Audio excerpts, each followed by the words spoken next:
CBI Kolkata में trainee doctor के साथ रेप मर्डर केस की जांच कर रही है। सीबीआई ने कल गुरुवार को सुप्रीम कोर्ट में दाखिल अपनी स्टेटस रिपोर्ट में बताया कि मामले की जांच करते समय उसे कई तरह की समस्याओं का सामना करना पड़ा। सीबीआई ने नाराजगी जताते हुए कहा कि राज्य सरकार की पुलिस ने क्राइम सीन को सील नहीं किया था, जिसकी वजह से कई सारे सबूत मिट गए थे। साथ ही रेप और हत्या के मामले को भी छिपाने की कोशिश की गई। सीबीआई के सामने सबसे बड़ी चुनौती यह है कि एजेंसी उन्हीं सबूतों पर जांच करने को मजबूर है जो कोलकाता पुलिस से उसे मिले हैं।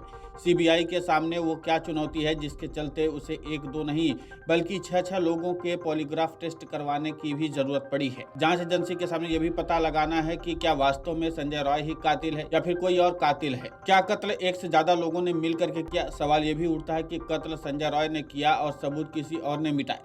आखिर क्या सच जानना चाहती है सीबीआई? कोलकाता पुलिस की थ्योरी भी सीबीआई के गले नहीं उतर रही है।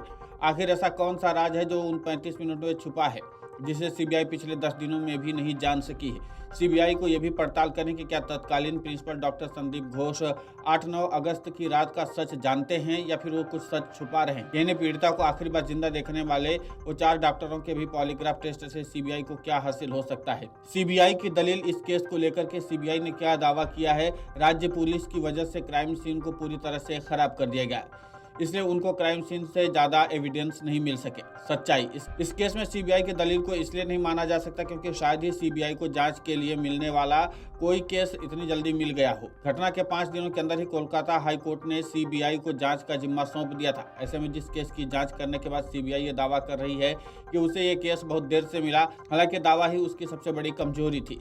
सीबीआई ने सुप्रीम कोर्ट में इस बात को लेकर के दावा किया कि कोलकाता पुलिस ने क्राइम सीन को सुरक्षित नहीं रखा। ऐसे में सबसे बड़ा सवाल ये उठता है कि सीबीआई ने जिस क्राइम सीन की सीएफएसएल के एक्सपर्ट के जरिए जांच करवाई हो, क्या वो छुपे हुए सबूत ढूंढने के काबिल नहीं थे? अगर काबिल थे तो कोलकाता पुलिस की जांच पर सवाल खड़े क्यों कर दिए? क्या राज्य सरकार के मशीनरी ने मिलकर केस के सबूत या तो छुपा दिए या फिर नष्ट कर दिया? सीबीआई के सामने सबसे बड़ी चुनौती इस बात को लेकर के भी है कि पश्चिम बंगाल सरकार केस को दबाने में लगी हुई थी। पूरी सरकारी मशीनरी हत्या को आत्महत्या बताने पर आमादा थी, इसलिए सबूतों को नजरअंदाज किया गया। मतलब साफ था कि क्राइम सीन पर एफएसएल को बुलाया गया तो सभी के बीच ये बात फैलाई गई कि पीड़िता ने सुसाइड किया था, जिसके कारण एफएसएल ने इन्हीं बातों को ध्यान में रखकर सबूत जुटाए।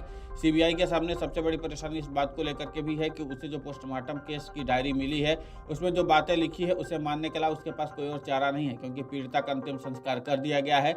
इस वजह से अब उसका दोबारा पोस्टमार्टम नहीं किया जा सकता है और पोस्टमार्टम में जो बातें लिखी हैं और उसका खंडन भी नहीं किया जा सकता है।